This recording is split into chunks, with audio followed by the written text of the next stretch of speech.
Welcome back to News Talk, everybody. If you think the American voters pick our leaders, well, think again. The reality is a bit more complicated than that. Critics say that because of rampant gerrymandering in state capitals, what we really have is politicians picking the voters. Rob Ritchie is Executive Director of Fair Vote. It's good to have you here. Thanks very much for your time. We appreciate you joining us.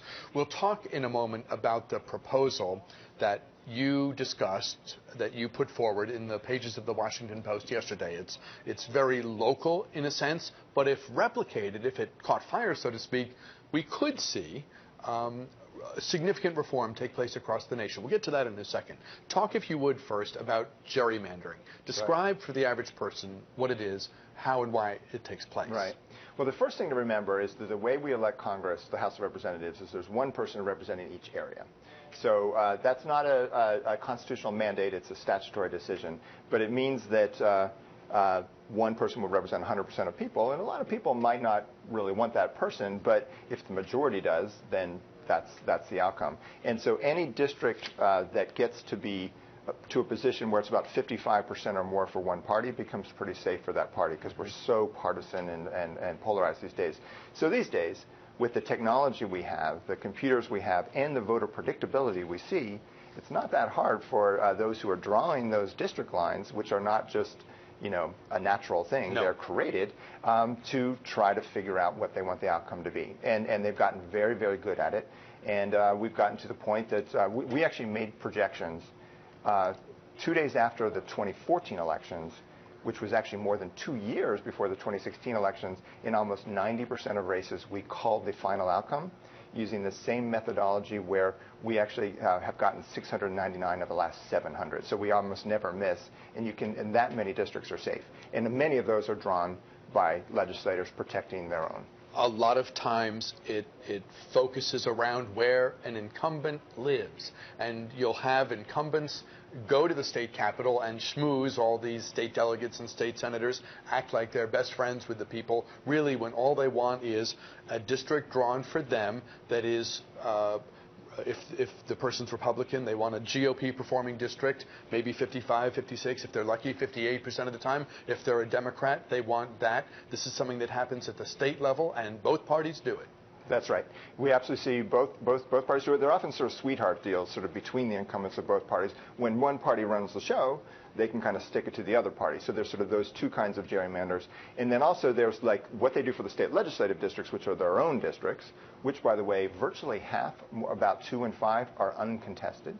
And then those they do for Congress, which are those members of Congress and the national parties coming in and asking them to draw the lines in certain ways. Talk about the direct link that many of us believe can be made between extreme gerrymandering, and we have in the situation in Maryland right now, I think it's fair to say, one of the most extreme cases of gerrymandering of all time.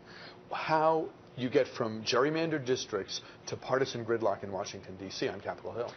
Well, there's a connection, though the connection I think is a deeper one, which is a complicated issue, which we'll get into. But essentially with all those safe districts, right? When we can call the outcome of 90% of districts beforehand, that means that the general election in 2016 doesn't really matter. The primary might, right? So there's a chance you might win you might lose your primary. Very little chance that you're going to lose the general election when most people vote. So that's the electorate you have to worry about.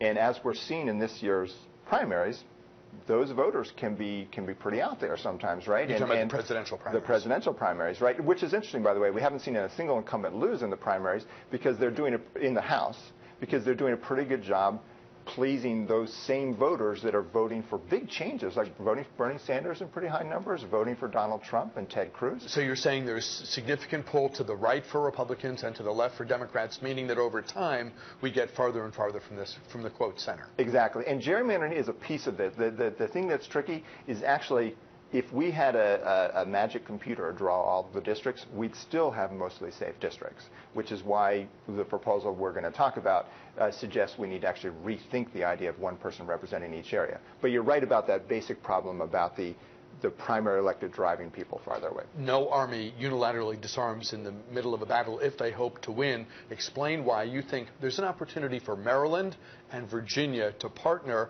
on a sort of election reform compact.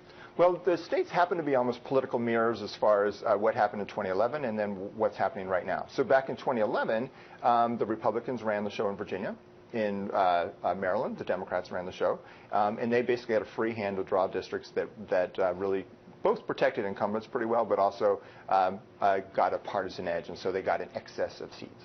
So they had a combination. You talked about Maryland being the most extreme gerrymander. Just physically, it's just an incredibly distorted line. It's tortured. And that's partly because Democrats have this extra challenge because their voters tend to be more concentrated in the suburbs and metro areas, so that to kind of draw that kind of gerrymander, they have to like throw snakes of lines into those areas, out into the rural areas. District 3 is not a district. It's a collection of random voters just stitched together in what we've been sold as a district. Right. Is that fair to say? That's fair to say. And then, but on the Republican gerrymanders can actually be just as effective for their party, but look better because they can just sort of pack those Democrats in those areas and then win the rest of the seats.